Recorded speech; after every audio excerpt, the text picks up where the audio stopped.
This episode is brought to you by LifeLock. The holidays mean more travel, more shopping, more time online, and more personal info in places that could expose you to identity theft.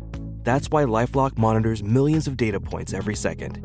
If your identity is stolen, their US-based restoration specialist will fix it, guaranteed or your money back. Get more holiday fun and less holiday worry with LifeLock. Save up to 40% your first year. Visit LifeLock.com/podcast. Terms apply. Being a marketer's no sweat. You just have to manage dozens of channels, launch hundreds of campaigns, score thousands of leads, and okay, fine, it's a lot of sweat. Unless you have HubSpot's AI-powered marketing tools to help you do all that and more. Get started at HubSpot.com/marketers. When it comes to towing, seeing is believing. That's why Chevy Truck's advanced camera technology offers up to 8 available cameras for 14 unique views, so you can focus on the view that really matters. Chevrolet, together let's drive. Learn more about Chevy Trucks at Chevy.com. Safety or driver assistance features are no substitute for the driver's responsibility to operate the vehicle in a safe manner. Read the Vehicle Owner's Manual for important feature limitations and information. Thanks for choosing this free Anfield Index podcast. If you'd prefer to listen to this or any of our other shows without adverts, then now's the time to check out Anfield Index Pro. With AI Pro, you can supercharge your entire listening experience. You'll not only get all of our podcasts without the ads, but you'll have them far faster with our Quick Publish feature available exclusively for subscribers. AI Pro also puts you in the heart of our sound studio, with an option to listen to many of our shows live and interact with the podcasters in real time as the shows are recording. Upgrading couldn't be easier. AI Pro is available on all popular podcast platforms. Just head on over to AnfieldIndexPro.com and get started today. Hello and welcome to the Daily Red, your lunchtime catch-up on all things Liverpool FC and your daily reminder that the Reds are top of the league and heading to Tottenham this weekend for the first of 3 games against Spurs in 6 weeks. We will play them in the EPL Cup semi-final. That draw was made last night. We will play them after we play Manchester United in the league, before we play Accrington, which means we can go full strength in that first leg. That first leg will be at Tottenham, and we can go full strength. The second leg will be at Anfield, which is beneficial to us, always beneficial to have the second leg at home. And it will come, I believe, before the 4th round of the FA Cup. So again, we can go really strong in that one. Now, my own personal preference at this point, we're in the semi-final, you might as well win the thing. If, however, we are not to win it, I would rather bout in the semi-final than lose a final. And if we're not going to win it, I would rather see Tottenham win it than Arsenal or Newcastle. And I think in a one-off game at Wembley, Tottenham would stand a pretty good chance against Arsenal. I think they'd stand a really good chance against Newcastle. As would we, of course. I think we would obviously stand a better chance because we're a better team than Spurs. But if we are going to lose to somebody, Spurs would be the team. I'd love to see Heung-min Son lift the trophy. I'd love to see Spurs finally get some silverware. I'd love to see Ange win something because I'm a big fan. And I don't want to see Arsenal win anything. Newcastle, I don't mind, and their fans are starved of success. And I think they will give Arsenal a really tough tie. The first leg there is at the Emirates, so it will be advantage Newcastle going home. But Arsenal are the type of team that could win that first leg 2-0 and then go park the bus in the second leg and potentially lose 1-0. That would be a very Arsenal thing to do, go through 2-1 on aggregate. Ahead of this weekend, Arne Slot has confirmed that only 2 players are injured. One of them is Conor Bradley, who wouldn't be starting, but is a valuable, vital squad player. And the other is Ibu. And Ibu is the big absentee at the moment. Now, the hope seems to be that they will both be back around the time we play United. So ahead of that first leg against Spurs. But we'll see. We'll see. Maybe they're a little bit ahead of schedule. Maybe they're back before they're expected. Arne said they're on their way back, but they don't fully train with the team yet. Sometimes they join, and then they are not completely ready to start yet. So let's wait and see. So that does sound promising. That doesn't sound like it's going to be a full 2 weeks for them to come back. It may well be that we get them back for West Ham. I think we can probably rule them out of Leicester, but maybe they're back even on the bench for West Ham, which would be great. If we could turn the year with everybody fit, even just for a couple of weeks, it could make such a difference to us. We've got 3 big games coming up now to finish out the first half of the season. Spurs, Leicester, West Ham. If we win all 3, we will turn the year, turn into the back half of the season, top of the league, with that game in hand. And every time we win a game, it puts more pressure on the other teams to keep pace with us. And as we've seen, other than Chelsea, the other contenders have been struggling. We've seen Arsenal drop points in back-to-back games. We've seen City capitulate in a manner I don't think anyone expected. Reminder that we are 9 points clear of City with a game in hand. We are 6 clear of Arsenal with a game in hand. It is only Chelsea who are close, but again, we do have a game in hand there. And they have not had to deal with as many injuries as we've had to deal with. They have had a couple. Reece James accounts for most of their injuries this season, as he does most seasons. I just don't think you can make a real claim that, oh, Reece James is injured, so it's affected us. You know, every season he's going to miss games. I think what we've done to this point is hugely impressive. Now, we'll get to the turn of the year and into the back half of the season, having only played 18 games when everyone else will have played 19. There is still that Everton game. And actually, I think the Spurs' second leg is before the Everton game. So maybe we don't go full strength. Maybe we try and take care of business in that first leg, because that Everton game is going to be crucial.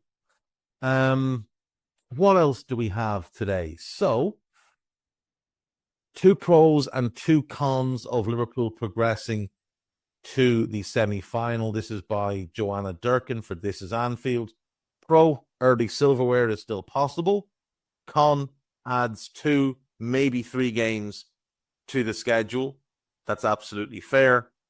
Pro, it creates opportunities for players that aren't necessarily first choice, the likes of a Harvey Elliott.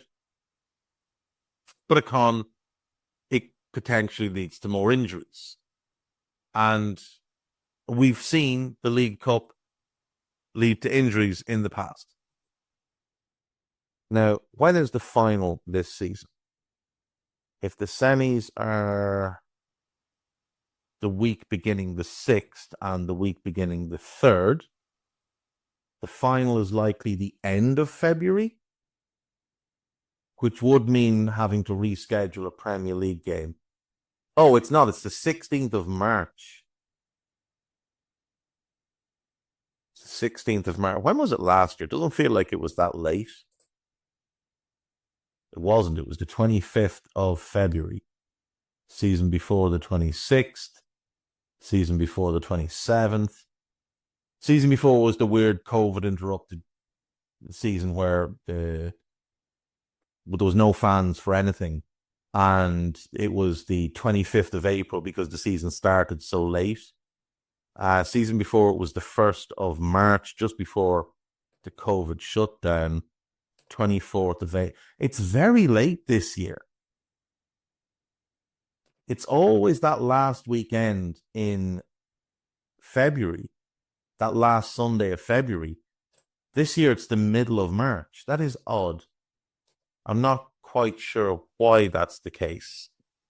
Does it give us any logic behind it?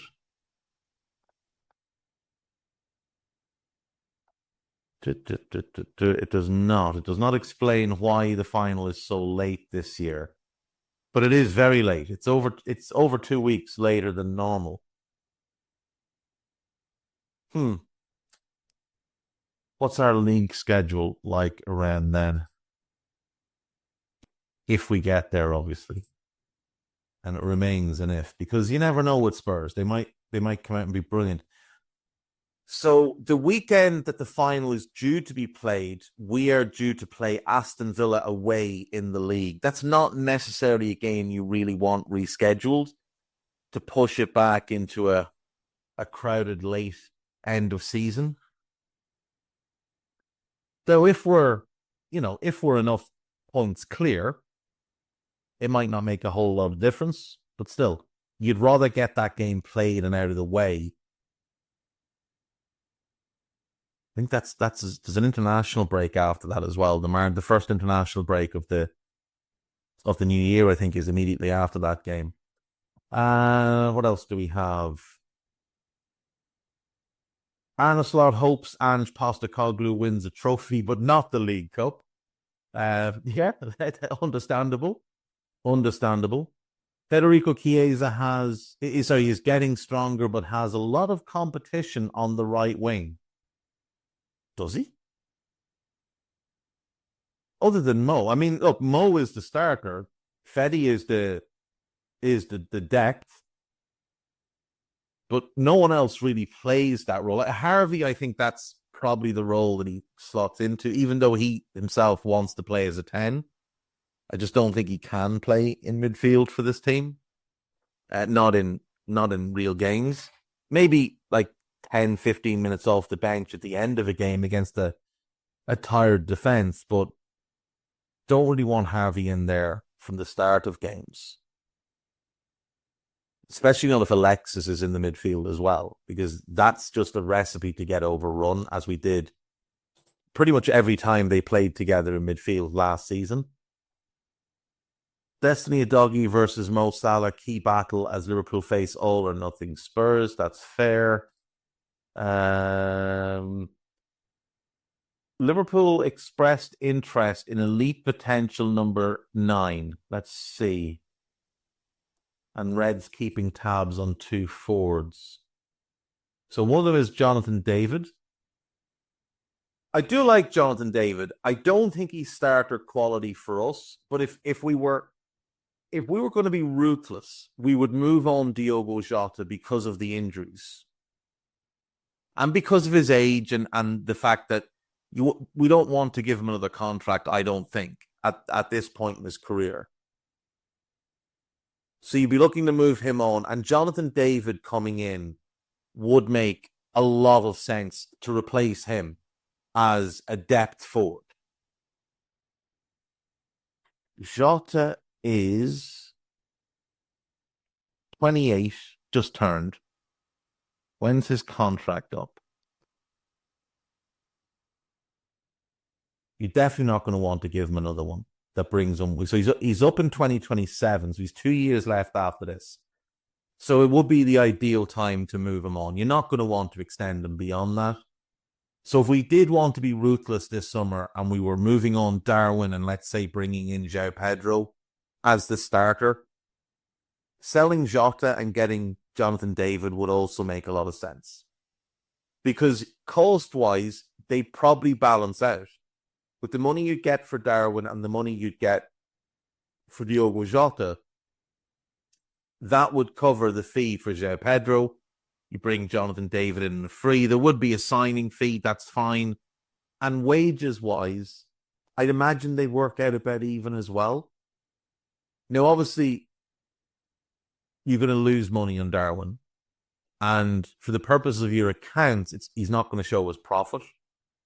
But Jota will show not quite as pure profit, but he'd be pretty damn close. The last payment on Jota is probably due on our accounts in 2025, because we'll have spread it across 5 years. So the last payment of that, which would be in and around 7 million, 6 million, that will go out 8 million, somewhere in that. That would go out in the next set of accounts. But David coming in on a free would show any fee received from him after that as pure profit. So that would be sensible. The other one then, I think, is less likely. And I think it makes a little bit less sense. Because although I do think he's got tremendous potential, I think Benjamin Sesko is still a little bit raw and not quite ready. I wouldn't be against the signing. Like, the upside is tremendous. And he's a very unique profile with his size and his movement and his touch.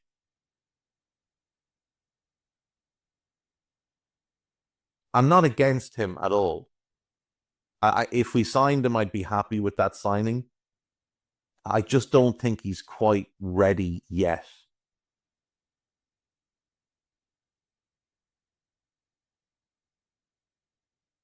And see, as the Athletic points out, he has developed a reputation of being really streaky. He scores goals in bursts and then has really long spells without goals, and that's problematic in itself. Now, look, João Pedro's not not proven to be a 20 league goal a season scorer as yet, but I think his all-round game is a lot more ready-made.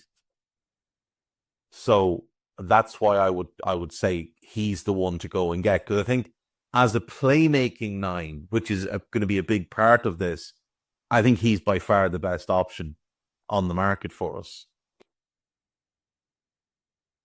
I think that is our lot from... Where are they now? Liverpool's second youngest 11 who replaced Jurgen Klopp's first team. Oh, this is when we went to the Club World Cup and had to play all the kids. Let's have a look at this and see what's what and see where everybody is. I always like these things to see where players are, because you do unfortunately lose track. This episode is brought to you by NFL Sunday Ticket on YouTube TV. Catch every moment of your team's playoff push with NFL Sunday Ticket on YouTube TV. You'll get amazing features like multi-view, and right now, it's only $49 for the rest of the NFL regular season. So give yourself the ultimate gift this holiday season. Get NFL Sunday Ticket for $49. Sign up now at youtube.com/Sunday Ticket. Device and content restrictions apply. Local and national games on YouTube TV. NFL Sunday Ticket for out-of-market games excludes digital-only games. Is it time to reimagine your future? The right business skills may make a difference in your career. At Capella University, we offer a relevant education that's designed to focus on what you need to know in the business world. We'll teach professional skills to help you pursue your goals, like business management, strategic planning, and effective communication. And you can apply these skills right away. A different future is closer than you think with Capella University. Learn more at capella.edu. Add excitement to your holidays with Ohio Lottery Holiday Scratch-Offs, including $1 holiday cash and $5 holiday lucky times 10, or holiday bonus millions with a 200 times multiplier and a $2 million top prize. Plus, enjoy second chance drawings where you can win 10 times, 100 times, or 1,000 times the price of your ticket. Scratch-Offs make the perfect gift, and best of all, there's no wrapping required. Lottery players are subject to Ohio laws and commission regulations. Play responsibly. Right, so the goalkeeper was Puivin. He is still with us, obviously. The right back on the night was Ki-Jana Hoiver. He is now on loan at Auxerre. Centre back Sepp Vandenberg. We obviously sold him in the summer to Brentford. The other centre back was Morgan Boys. He is currently with Greenock Morton in Scotland. He's been with 3 different Scottish clubs: Livingston, Inverness, Caledonian Thistle, and Greenock Morton. The left back was Tony Gallagher. He's currently a free agent. He was with St. Johnstone, but was released in the summer and is currently a free agent. Isaac Christie Davies played in midfield. and he is playing for KAS Eupen in Belgium. Pedro Chirivella, he's actually done really well. He has gone on to become captain of Nantes. He's actually, for that level, he's very, very good. Like, he's a good mid to lower tier player in that league. Herbie Kane was the third midfielder, and Herbie Kane is with Huddersfield, and I think he's doing pretty well there. Harvey Elliott started on the right wing. Obviously, he is still here. On the left wing was Tom Hill. Now, he's been absolutely decimated by injuries. I think he's still at the club, though, isn't he? I'm almost certain he's still at the club. The striker on the night was Louis Longstaff, and he is with Inverness Caledonian Thistle. The subs, Leighton Clarkson, he's doing quite well at Aberdeen. Jack Byrne, he is playing for Hednesford Town in non-league. And then James Norris, who was on the bench the other night, was also used off the bench. Other subs who were not used, Elijah Dixon-Bonner, he is at QPR. Ben Winterbottom, is he still at the club? I think he is still at the club. No, he didn't. No, he's not. He's gone. He's gone. He's at Brentford. He's gone to Brentford. Tom Clayton, who is with Swindon. They are struggling desperately in League Two. And then Leighton Stewart, who is at Preston. And loads of people had a lot of high hopes for him. He really did look like he was going to be a very, very promising player. But didn't he have like a bad knee injury? He did. He tore his ACL. And it knocked him. But look, he's at Preston, so he's playing at a decent level. I don't know how often he plays for them. But you'd have to wish the lad well. Right. So the other day we went through the Eredivisie. Then the next day we went through the Portuguese league in search of players that potentially we could look at. And someone, apologies, I can't remember who, suggested maybe looking at the Championship.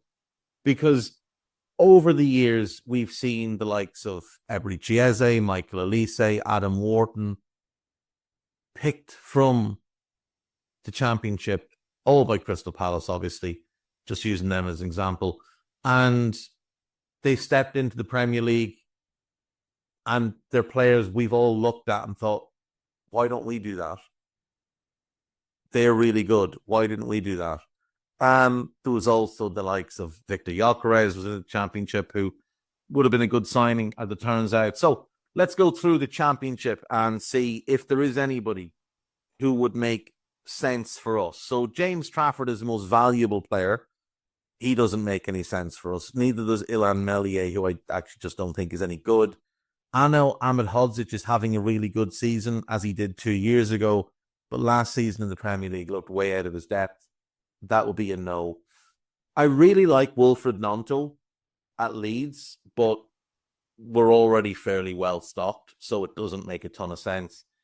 If we wanted to sell Endo and just swap him out for a squad rotation defensive midfielder, but a younger version, I wouldn't say no to Ethan Ampadu. I think he's a good player. I've been a fan since he was at Exeter, so I wouldn't say no. Callum Doyle, now I think he's still owned by Man City, so he doesn't really count. But he's definitely promising as a left-back, centre-back hybrid type. Pascal Struijk is the same type of player. I just don't think he's good enough for us. I really like Gus Hammer, but not for us. Josh Sargent would be a no. Joel Perreault is good, but it would be a no. Dan James, absolutely not. Josh Brownhill is a no. Lyle Foster is a no. Aaron Ramsey, brother of Jacob Ramsey, is really talented, but the poor lad hasn't been able to stay fit. But he's very, very talented. Anthony Patterson of Sunderland is a good young goalkeeper, and he has been linked to us in the past, but it doesn't make a ton of sense. Morgan Whittaker of Plymouth, I like, but he's not going to play for a club like ours. Joel Bellingham, I'm not sold on. I know a lot of people are quite high on him. I'm not sold. Luka Kolyashu, really talented young winger, but he's coming back off a bad knee injury, so it will be a no.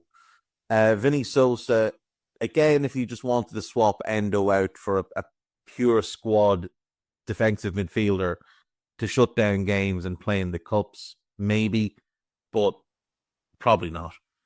Carlton Morris is a no. Elijah Adebayo is a no. Ted Mengi is a no. Mike Tresser is a hell no. Manor Solomon's an absolutely not. Brendan Aronson, I like him. Don't like him for us. Ben Doak, yeah, he's ours. I do like Shea Charles, but he's got some developing to do. He is one you could potentially go and get cheap and bring in and develop as a squad number 6, but he's probably better off, staying out on loan or going back to Southampton. Max Wober is a no. Mark McGuinness is a no.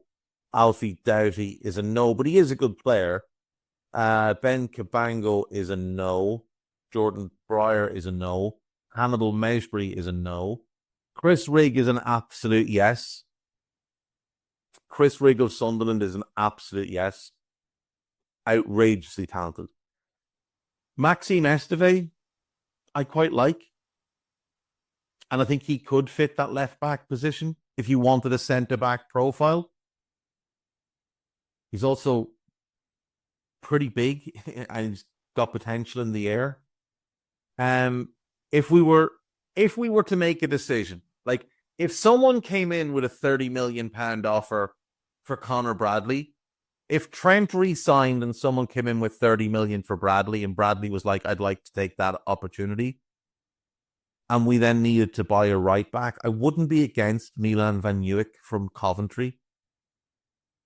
He's a seriously good athlete. Good 1v1 defender. He's decent on the ball. Wouldn't be against him if we had a need at right back. Ante Cernic would be a no. Josh Cullen, Joe Roden, they'd be no's. Salas Abdul Samid is actually a very good player. And it's quite the surprise that he's at Sunderland. I believe he's there on loan. He's a good midfield player. But for now, no. Ellis Sims, Haji Wright, Ben Sheaf, Josh Eccles, Imran Louza, they're all no's. Hayden Hackney, I would say yes to. I'm a big fan of Hayden Hackney. I think his all-round game would fit in well with our midfield group. I think he's one that would, again, be a squad player, but I think he's got the potential to become a regular rotation player. He's a very good player. Abdul Kadir Omur of Hull, we were linked with him about 4 or 5 years ago, and he looked like he was going to be a serious player, but I think he stayed too long with Trabzonspor, and ultimately it's a no. Ilias Chair is a good player, but no.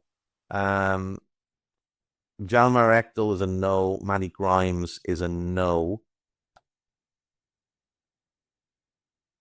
Trey Hume is a no. Sarmiento's a no. Harry Suter, no. Festi Obaselli, maybe, just because he's Irish and we should sign all the Irish lads. Tahith Chong, Emmanuel Latlat, Connor Roberts, Largy Ramazani. I don't think I've even seen him play. Chris Meffam's definitely a no. How's he only 27? It will never stop amusing me that Eddie Howe went and watched Brentford play, saw Chris Meffam and Esri Konza, and decided to buy Chris Meffam. But then he also went and watched Luton play and bought a right back who wasn't James Justin for more than James Justin went for. So, Jaden Anthony's a no. Jack Rudini's a no. Joe Worrell, Mohamed Balumi, Ryan Giles. I think we're running out of players that will be acceptable here. you're really looking to get them out of the Championship at a young age. Like Chris Rigg is an absolute yes. He's 17, but he is a sensational talent.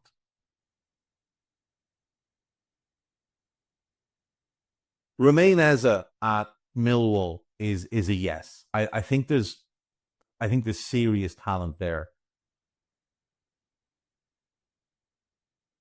He's one I would go for. Him and Chris Rigg.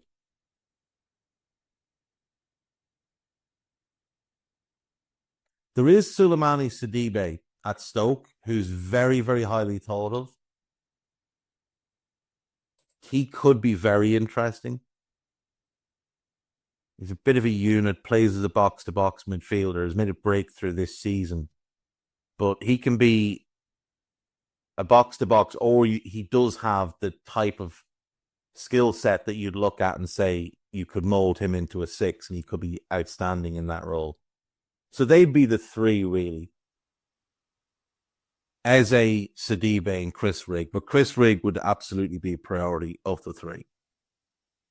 Chris Rigg is a player that I think, like, when he plays, there's a little bit of Odegaard about him, but his off-ball work rate is incredible. Like, he is not afraid to go and smash people. So, yeah, there's a couple. There's absolutely a couple. There always is every year. There's a couple in the Championship who are definitely worth your while having a look at. AnfieldIndex.com to get us wrapped up for today. There's a piece on Ryan Cherky. There's a piece on Liverpool's tactical setup the other night. There is a piece on Harvey. There's a piece on Mo. And there's a piece on potential fan protests against ticket prices where Liverpool fans and United fans are getting united. United fans are getting absolutely gypped with the ticket rises that they're experiencing. Podcast-wise, then, there is a transfer show.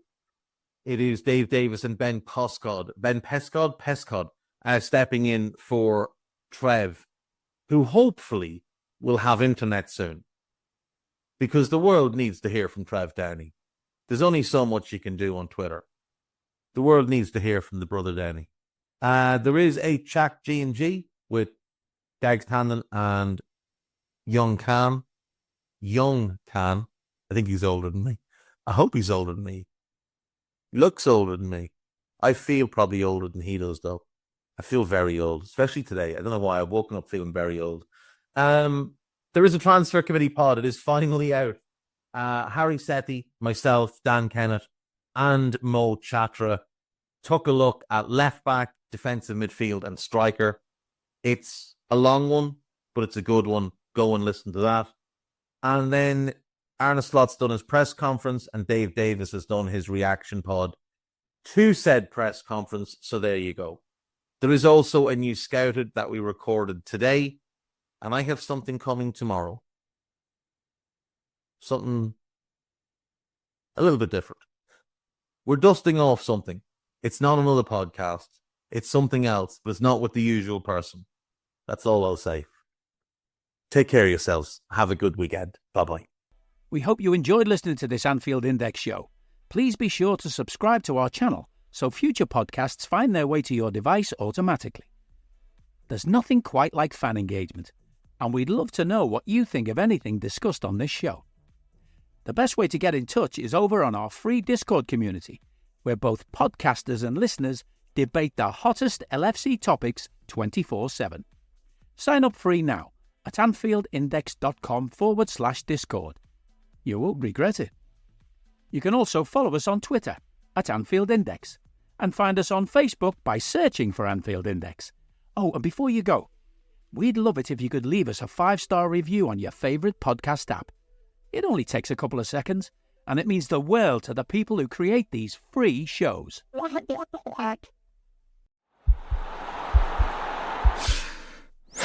This podcast is part of the Sports Social Podcast Network.